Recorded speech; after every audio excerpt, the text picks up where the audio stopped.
Hi, babies. Hey, Pepper. Hi, Salt. This is Salt and Pepper. Hey, guys. Babies are getting so big.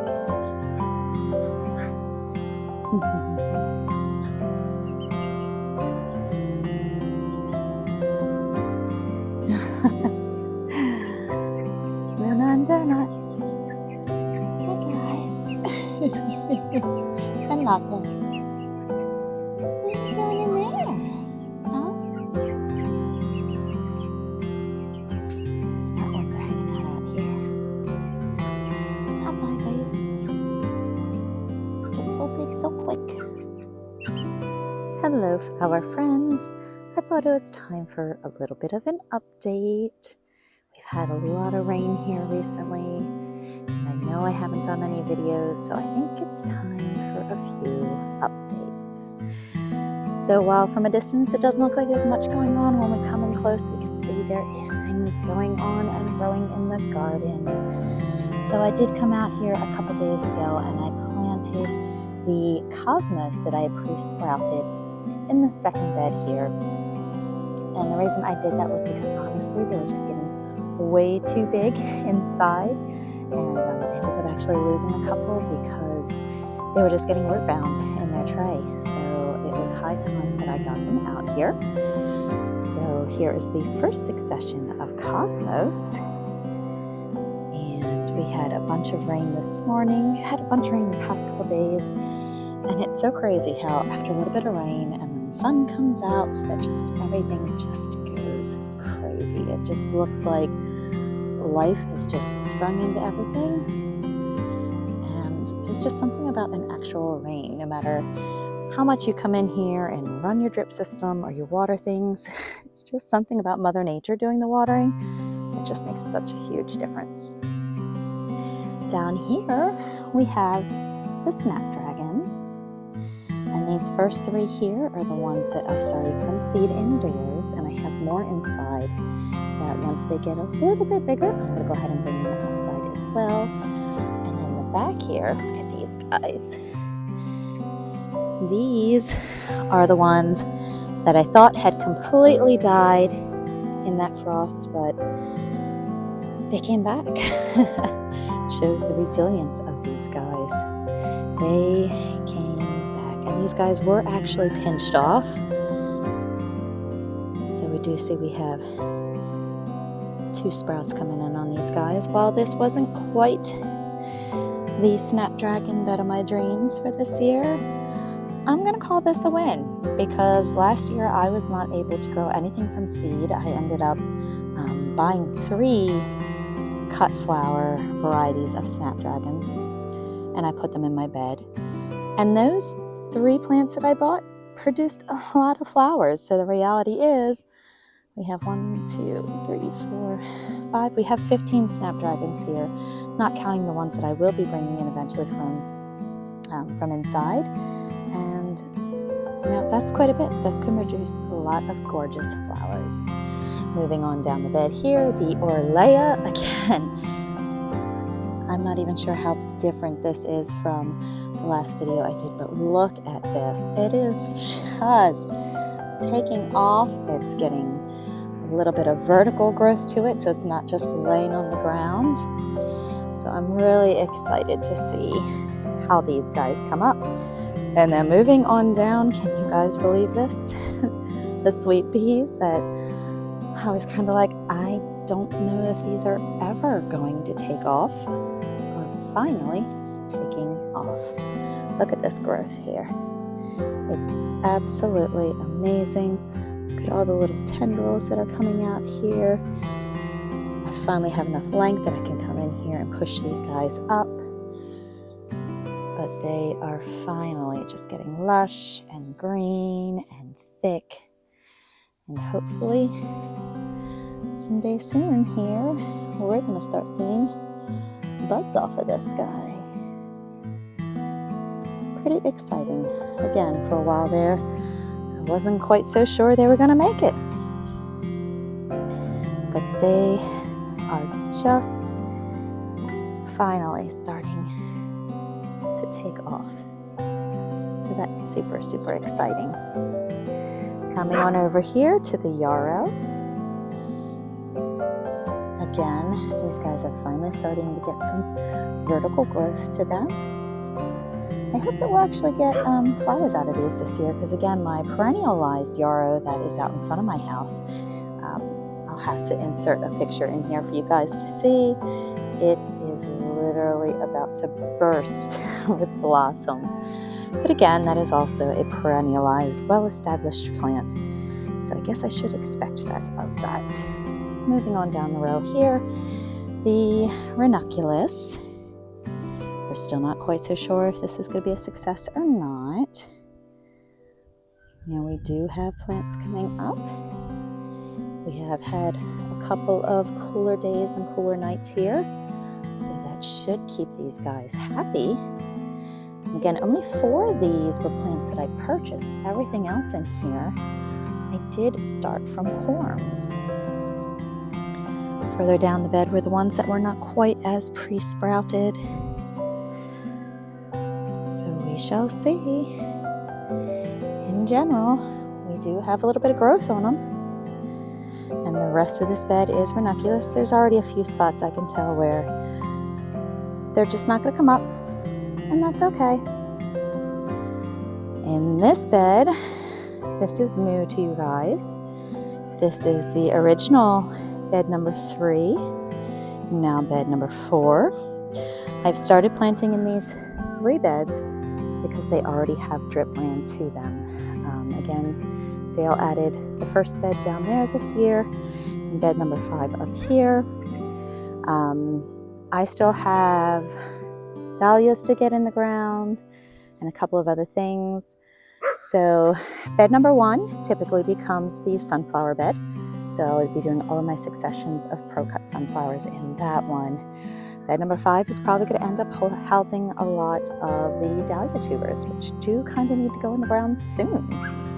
And I don't know that I'm going to run drip to them this year, because actually there are big plans in the work for at the end of the season for this whole area to get redesigned. I have a greenhouse that's going to be coming, and it's basically going to be sitting right there, right in the middle. I was thinking about going ahead and bringing it in sometime soon, but I was like, you know what, there's no point. Let me get through this season. It also gives me a little more time to plan out the whole space. There's going to be raised beds and pathways, and I'm going to really make this whole area a more formal space, an even happier place for me to be, with raised beds for both vegetables and cut flowers. And so I think if I hold off to do all these things, start them in the fall when my beds are kind of dying down, that's going to give me more time to plan everything and kind of get through this planting season. So that is exciting things to come. So in this bed though, I did come out and do some work in it the other day. I actually planted the first succession of, oh gosh, now I'm losing it. What did I put in here? Let me keep going, and I'll remember. Zinnias, thank you. I knew halfway down the bed I'd remember. So this whole bed is actually going to become the zinnia bed. I did start my first succession by seed in ground, and those are in the ground down here. But again, this has only been like 2 or 3 days, so I don't expect to see anything coming out of it yet. That first succession maybe only takes up about 3 feet, and then I will come back in maybe in about a month and do another succession and keep working down this bed. Now I did have to put something in the end of the bed here. This is the little bit of stock that actually sprouted when I started another round of stock in the house. Gosh, look how gorgeous those look with the sun on them. They're just like green and vibrant and beautiful, and it's a pretty picture. So yeah, unfortunately, the second round of stock just didn't take. So this year is not going to be the year for stock for me, but I couldn't say no. I had to at least get them in the ground. So the reality is, by the time these die off, I will be getting down here with a succession of zinnias. So I just plopped them down on the end of the bed here. I will enjoy them once they come up and they'll be done. And that's okay. We'll try again next year. Lots of things are going to be different next year. If you're in this journey with me, then you know every year you learn new things and you try something different. So that is what's going on in the cut flower beds. All I have left now in the house is a couple of snapdragons. I can't talk today, and I apologize if I'm a little nasally. I do have a bit of a cold. So there are a few snapdragons in the house that once they're of size, we'll be bringing them out and adding them to the snapdragon bed there. Other than that, all I have pre-sprouted right now is broccoli. We are going to be doing broccoli in the veggie bed this year. And I really need to get going on the poor vegetable garden. Unfortunately, Dale decided to take a flying leap off of a ladder last week. He's been wonderful in replacing all the shutters around our house. Well, not replacing them, he's been painting them. They were a horribly faded red. And he's been going around and painting them all this beautiful blue color. And he had a little accident with the ladder, and that landed us in the emergency room. And he's okay, don't worry. But clearly that has had him not doing anything too hard labor. And he said, look at that, the sign on your wash station now matches our shutters. So let's go ahead and take a quick peek around the front of the house to kind of show you the gorgeous things that are blooming out there as well. We have some allium growing back here. I do need to relocate those bulbs because they're just kind of hiding now. The boxwoods have kind of taken over these.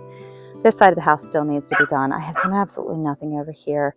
I need to get in and do some heavy weeding because the little bit of plants that are in here right now are just being overrun by weeds. You can see there's this gorgeous lungwort growing in here. The boxwoods need their annual trimming. But let's walk around and show you in the sunshine how things are doing. Our maple bush on the corner here. We're going to fly past this bed because we haven't done anything in that one yet. And let's look at some of the other things we have going on out here. We have our strawberry bush. And oh my gosh, I kid you not, guys. I looked at it this morning and it didn't look anything like this. That rain today just made it absolutely come to life. We have our first strawberry coming in there. I am like already tasting how delicious that's going to be. This is our mojito mint plant. Again, my son Quinn and I love making mint tea. So that's both for him and I. Oh, I'm lying, you guys. I do have more things that need to go in the ground. This is celosia, or celosia, depending on how you want to say it. This area of this tray is all celosia. So where am I going to put that? Don't know. The dahlia bed might have to share some space with that. And down here is cinnamon basil. I bought the wrong basil. I could not remember what basil it was last year that I planted that had the gorgeous red flowers. And I was at the Maryland Sheep and Wool Festival last weekend, and I saw the exact basil that I grew last year. It's Thai basil. It's not cinnamon basil, but that's okay. I did buy a plant, so I have one. And regardless, I have lots of basil that we're going to have, whether I use it for cut flower purposes or for eating. That's to be determined. The second strawberry bush here. And then this is our banana mint plant. This guy has been very interesting. I've never had a mint plant kind of grow the way this guy's growing. It's very unusual. But we shall see how it goes. Take a little stroll down here and just see how everything is blooming. The phlox is kind of getting near the end of its bloom time, which is so sad because it just smells amazing. My rose bush, oh my gosh, look at this. There are buds all over it. Look at the top of that. That crown is just going to be like exploding with buds. It's absolutely beautiful. And working the way down the line here, the grape hyacinth is on its way out. So we'll probably give it maybe another week or two. I usually wait till all this foliage just kind of died down, and then I go ahead and take all of that off. And here's one of the snapdragons from last year that decided to come back. Already got a bunch of blooms on it. Looking fantastic. So there is my perennialized yarrow. You can see the size of the window to get a true idea of how big this guy is. And you can see all the buds on it. Like, it is just about to explode. I love yarrow. And honestly, it doesn't even have to be bloomed. Like, just like that is even lovely. The foliage on it, that very fern-like foliage, is just stunning. And these are purple lantern flowers that somebody from work gave me. You can see it's in its own pot because they can tend to go a little wild and crazy as well. So purple lantern flowers had to have a purple pot. Continuing on down the line here, we have another one of the snapdragons from last year that volunteered and came back. And this is kind of one of my pride and joys here. I've always wanted to have these beauties, and there's a gal that I belong to a quilt guild with. She is a master gardener, and every year she digs up her rhizomes and brings them in and offers up a few. And gosh, they're stunning. They're so pretty. They smell amazing. I have purple ones in the corner here that are taking their grand old time coming up. I have a feeling I'm going to come out here one morning, maybe on Sunday for Mother's Day. Like, that would be a fantastic Mother's Day gift, to just come out and see those purple irises just completely bloomed. That would be wonderful. And then I have another one down here. I don't remember this guy blooming last year. It looks like it's going to have possibly some sort of yellow flowering to it. So I think all I really have here is the white and the purple so far. All right, continuing on down the line, we have the bleeding heart. It did bounce back. Those things are hard to kill. Our hostas, the rhododendron, the azalea, and then another star of the show, the peonies. This is actually the perfect little marshmallow. I do have some peonies that I already cut. They're in my flower fridge because I want to kind of hang onto them till I have additional things I could put in a bouquet with them. So they are wrapped in brown paper in my flower fridge, and once I have a couple more things in bloom, I'm going to go ahead and start pulling those out and putting them into some bouquets. But look at these guys. They're gonna pop any minute now. They're just stunning.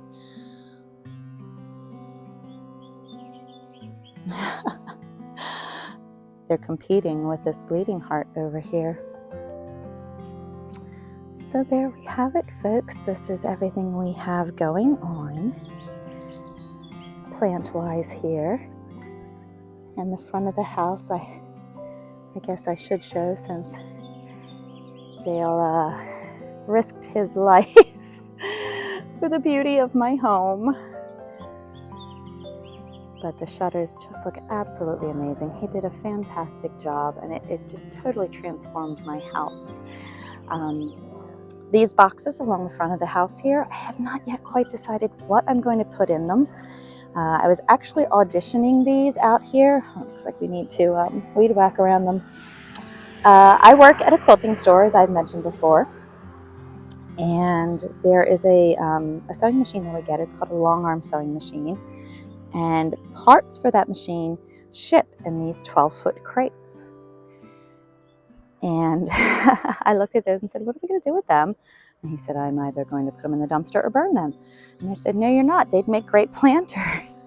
So I borrowed the box truck, brought them home, and Dale went ahead and blowtorched them, which is kind of helps with the waterproofing of them. And he did also put a clear sealant on the inside, and they make perfect planter boxes. I was auditioning them here because I didn't know how I felt about them. Doesn't look that great with it needing edging, but tell me what you think. I'm debating still if I want to keep them there or put them somewhere else. I definitely can't put anything tall in them because I don't want it to take away from the view of the flowers on the backside. But I was thinking some kind of low-laying flowers into them. Maybe next year putting tulips in them because not a whole lot else is in bloom back there and there's not really anything to see anyway. So maybe just like filling the beds with tulips or something. I don't know. Tell me what you think. Do you think I should leave them there and put low-lying flowers for the summer? Or maybe find another home for them? Look at Nashers. He's like, why am I not outside with you, Mommy? All right, that is it for this update. I know it's a little bit of a long one, but you guys, it's been a little while since I've been out here to kind of let you know what's going on with all the gardens. And just after the rain today and the sun came out, just everything looked amazing and stunning and beautiful. So I thought I'd pop out here and give a quick little update. I hope you guys are all having a lot of fun in your gardens, and this weekend is Mother's Day. For the moms out there and for the dads acting as moms, thank you for all you do, and I hope you have a wonderful, wonderful day. Take care, guys, and I'll see you in the next video.